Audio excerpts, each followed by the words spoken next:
तो दोस्तों पवन सिंह के जिस कॉमेडी सॉन्ग का इंतजार आप सभी को बेसब्री से था, इस गाने का फर्स्ट लुक आउट किया जा चुका है और दोस्तों बहुत जल्द आप सभी के बीच ये गाना आने वाला है।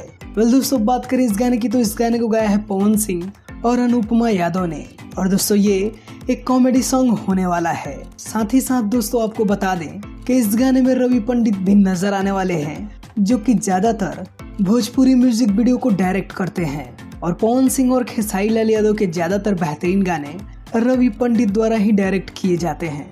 दोस्तों रवि पंडित भी इस गाने में एक्ट करते नजर आएंगे।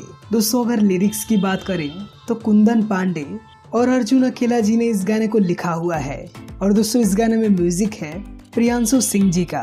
दोस्तों पवन सिंह आप सभी के बीच काफी समय के बाद कॉमेडी सॉन्ग लेकर आ रहे हैं, जो कि पूरी उम्मीद है कि आप सभी को बहुत पसंद आएगा। देखिए बहुत जल्द इस गाने का टीजर रिलीज होने वाला है और 1-2 दिन में ये गाना आप सभी के बीच होगा।